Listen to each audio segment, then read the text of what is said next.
Have you ever wondered why some elderly folks, even in their twilight years, refuse to set foot in a nursing home? At 84, I can tell you it's not a decision made on a whim. It comes from a lifetime of experiences, hard-earned lessons, and the deep understanding of what truly matters when you've traveled most of life's road. For some, a nursing home represents safety, structure, and reliable care. But for me, and for many others, it feels more like the end of freedom, the loss of choice, and the fading of dignity. That's why I've made my decision once and for all. I will never move into a nursing home. Today, I want to share with you the 5 reasons that shape this choice. These aren't just personal thoughts. They are truths many seniors quietly carry within their hearts. Each reason tells a story revealing that avoiding a nursing home is about far more than rejecting a building. It's about protecting our spirit, our identity, and the very essence of who we are. Stay with me until the very end, because the final reason may surprise you. It's something rarely spoken aloud, yet once you hear it, you might never look at aging and independence the same way again. So let's dive right in. Reason number 1, losing personal privacy. One of the most powerful reasons I will never enter a nursing home is the fear of losing personal privacy. The older I get, the more I cherish having a space that is truly my own. Privacy isn't just about closing a door or enjoying a quiet room.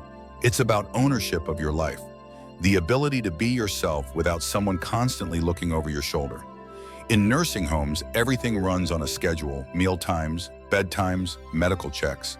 Staff are always nearby, which can feel reassuring to some, but to me it feels like the walls closing in on my freedom.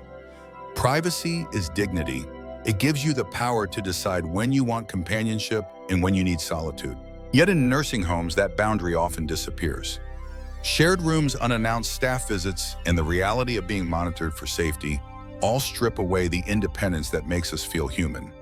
For someone like me who has lived independently for decades, the thought of losing the freedom to retreat, reflect, or simply rest on my own terms is unbearable. Privacy is not a luxury. It's the foundation of self-respect, and that's something I'm not willing to give up. Let me share with you the story of Eleanor, an 85-year-old woman who lived on her own for nearly 2 decades after her husband passed away.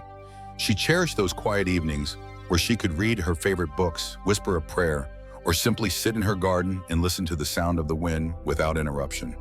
But after she suffered a fall, her family moved her into a nursing home, and the change was devastating.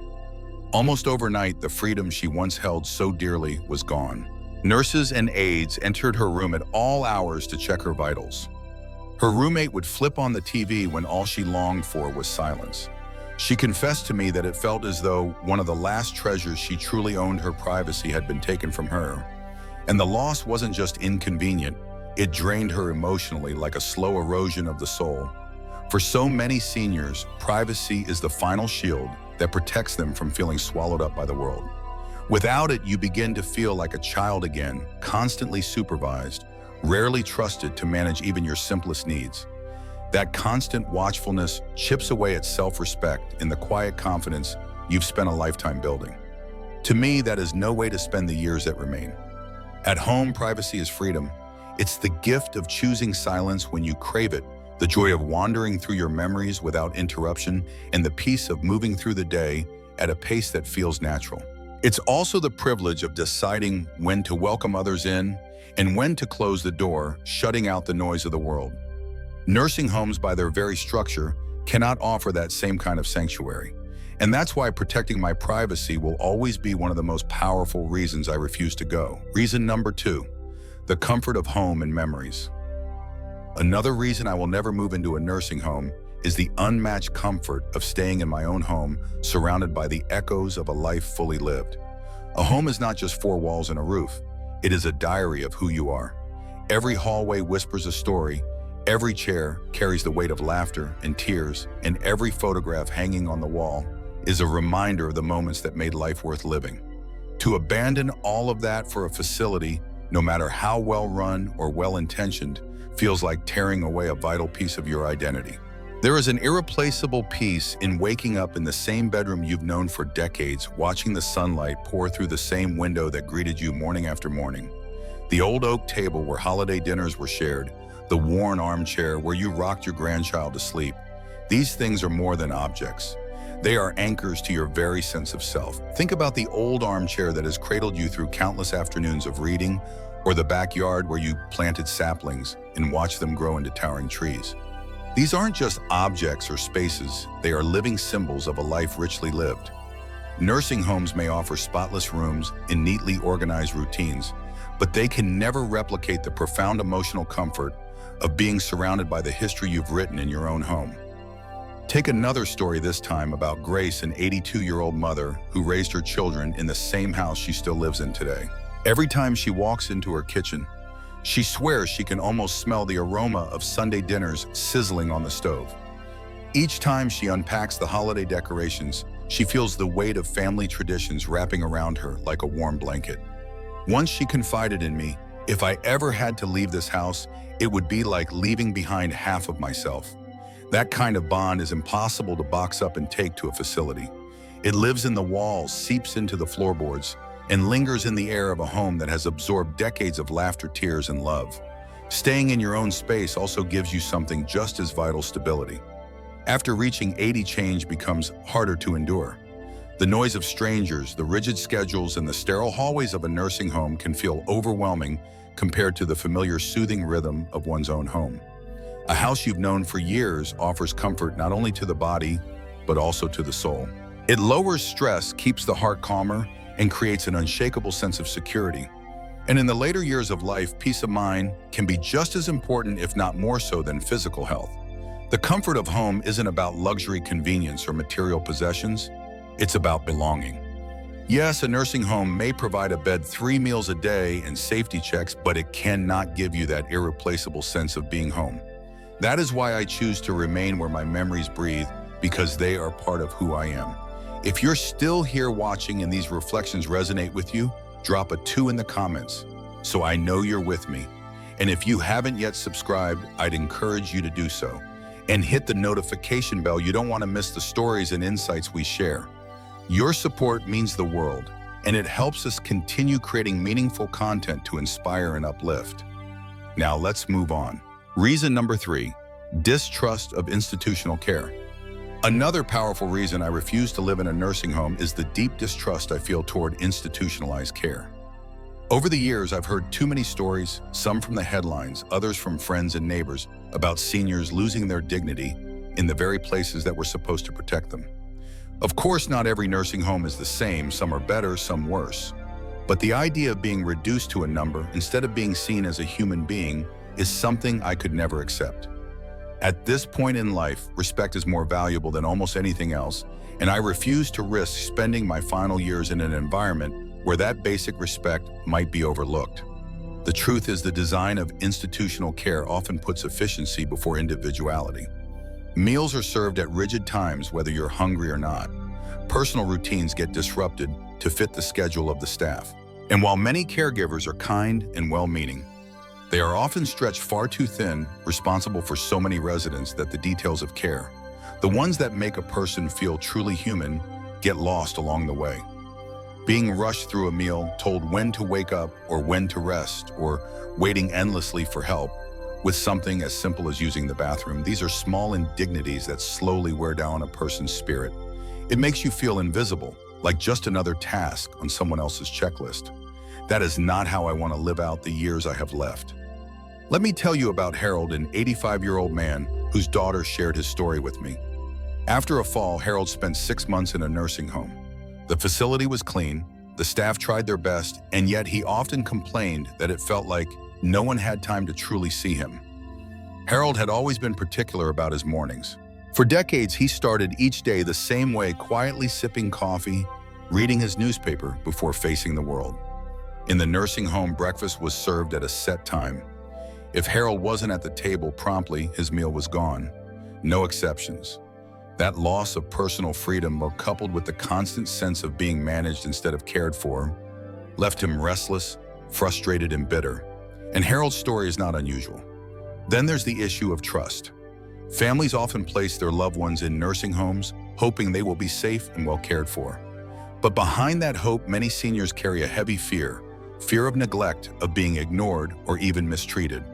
Sometimes it's not outright abuse, but subtle moments, being spoken to with impatience, treated like a burden, or dismissed when expressing a need. These small cracks in respect cut deeper than many realize. This is why I can never bring myself to put my fate in the hands of an institution. I want my remaining years to be defined by dignity, choice, and genuine care, not by schedules, rules, or the risk of being overlooked. When concerns are brushed aside or voices go unheard, the wound can last a lifetime. For people like me who value dignity above convenience, that loss of trust is reason enough to say no. A home should be a sanctuary, a place of safety and belonging, not a place where you question whether your needs will be met with kindness or impatience. This distrust is not about rejecting help. It is about protecting something much deeper: our identity, our humanity. I would rather lean on the hands of family, friends, neighbors, or even local community programs than surrender myself to a system where my individuality could be reduced to paperwork and schedules. My decision to avoid nursing homes is not a denial of their purpose. It's a simple truth: I don't believe they can give me the personal respect and human connection I know I deserve. Reason number 4, dictate the value of family and community support. Another powerful reason I will never enter a nursing home is my belief in the unmatched strength of family and community. Throughout my life, I have seen how love, friendship, and loyalty create a web of support that no institution, no matter how well organized, could ever replicate. Growing older does not erase the need for love and belonging. In fact, those needs only grow more essential with time. A nursing home may provide shelter and care, but it cannot replace the warmth of being surrounded by people who truly know you. Family support gives us not just care, but purpose. Think about it when your children call to check in, when a grandchild bursts through the door with stories from school, or when a neighbor knocks just to share a meal. You are reminded that you still matter. These connections affirm that you are not merely surviving, you are still woven into the living fabric of your community. And that sense of belonging, it can't be bought with monthly fees nor supplied by a rotating staff member who changes week to week. It is rooted in something much deeper: shared history, lifelong loyalty, and unconditional love. Take Patricia, for instance. At 84, she chose to remain in her home, supported by her daughter and a few devoted neighbors. Her daughter takes care of the groceries while a kind neighbor helps with yard work and maintenance. With this network of care, Patricia is able to remain where her memories are alive while still receiving the help she needs.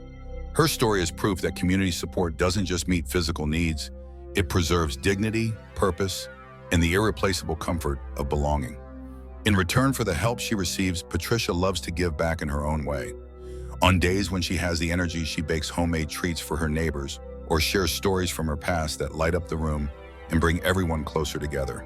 Though her health has its ups and downs, Patricia insists she feels richer than ever, not because of money or possessions, but because her life is surrounded by people who see her value, her, and remind her she still matters. Her story beautifully illustrates how family and community can step in to fill the gaps where institutions often fall short. Community support plays an equally powerful role. Local churches, senior centers, and neighborhood programs provide more than just meals or assistance with daily tasks. They offer something even more valuable: opportunities for connection. From attending group activities, joining in a shared meal, volunteering, or simply passing down wisdom to younger generations, these spaces allow seniors to continue being active participants in life rather than just receivers of care. That's the crucial difference. Nursing homes, with their rigid schedules and institutional structures, often reduce seniors to passive roles, waiting for care, waiting for meals, waiting for someone else's decisions. Family and community, on the other hand, can allow us to keep giving as much as we receive. That balance not only preserves dignity, but also strengthens self-worth, reminding us that we still have something meaningful to offer the world. For me, leaning on family and community is not a burden, it's the way life was always meant to be lived. For centuries, humanity has survived by generations, supporting one another, sharing responsibilities, and building strength through connection. I would much rather place my trust in those lifelong bonds than hand over my independence to strangers, no matter how professional or well-trained they may be. This is why family and community support remain one of my strongest reasons for refusing to enter a nursing home.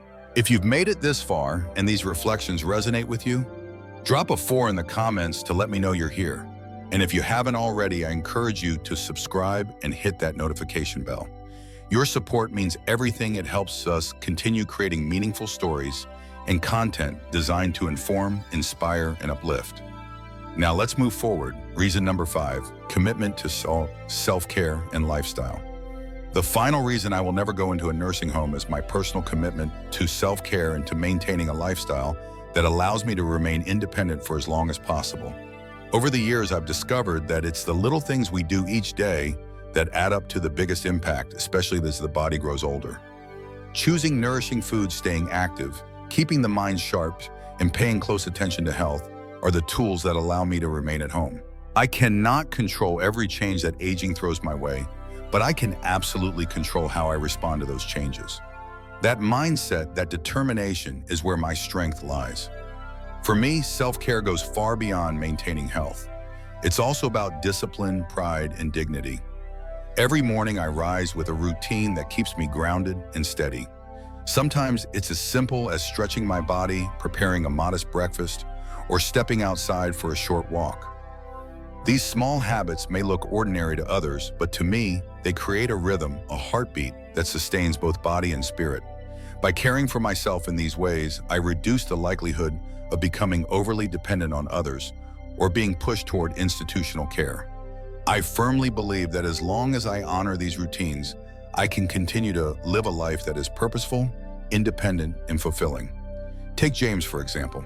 At 82, despite battling arthritis and occasional heart trouble, he makes it a point to walk every single day and to prepare his own meals. Once he told me, "These simple actions are my shield against losing independence."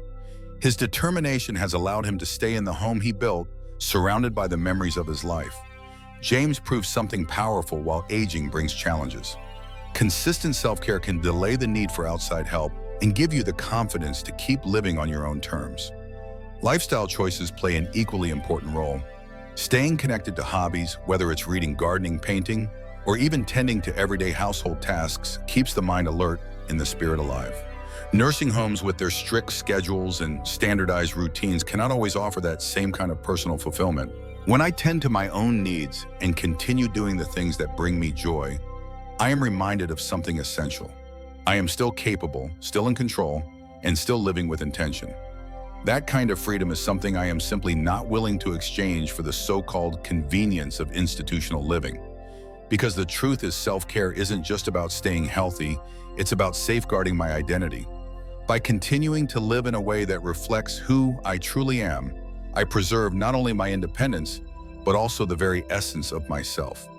And that, more than anything else, is why I will never step into a nursing home. Final reflections. As we come to the close of this conversation, I invite you to pause and reflect on the 5 reasons I've shared today. These are not just personal preferences or quirks of an individual life. They represent something much deeper. The core values that so many seniors quietly hold dear: independence, comfort, trust, family, and a daily commitment to caring for ourselves. These values are not trivial. They are the very foundation of dignity. And at 84 years old, they are the pillars that guide my choice to stay away from nursing homes. Now, let me be clear. This is not a criticism of those who choose differently. Every journey is unique. For some, nursing homes bring peace, stability, and the reassurance of constant care. But for many of us, the thought of surrendering the life we've built, the memories that define us, and the routines that keep us whole, well, that is simply not an option. What I've shared today is not about fear. It is about strength. It is about protecting identity, holding on to purpose, and choosing to live fully right up until the end. And now I want to hear from you. Which of these reasons spoke to you most deeply? Do you see them reflected in your own life or in the lives of the people you love? Your reflections matter. Because when we share our stories, we remind one another that aging is not a lonely road. We walk it together, learning from each other, encouraging each other, and keeping our spirits alive through connection. Aging at its heart is not defined by the obstacles we face. It is defined by the choices we make, the choices that allow us to hold on to joy, dignity, and purpose. Thank you so much for spending this time with me today. I'd love to hear from you in the comments. Share one insight that resonated with you and how you plan to carry it into your own life. Your voice matters, and your experiences help inspire this community. And if you haven't already, be sure to subscribe and turn on notifications so you'll never miss our future stories and reflections. Together, let's keep building a space where wisdom, independence, and inspiration are celebrated. Reading through your comments is one of the greatest joys of creating these videos. It gives us energy, encouragement, and the motivation to keep going. Knowing that our words reach you, touch your life in some way, and spark reflection means more than we can ever express. If you found value in today's video, if it gave you something to think about or share with someone you love, please take a moment to hit that like button, subscribe to the channel, and share this video with others. Your support doesn't just help this channel grow, it allows us to continue producing thoughtful, meaningful content designed to inform, inspire, and uplift. Thank you truly for spending your time with us today. We are grateful for this community and for every story, reflection, and piece of wisdom you contribute. Stay strong, stay inspired, and most importantly, stay true to who you are. We look forward to having you with us again in the next video.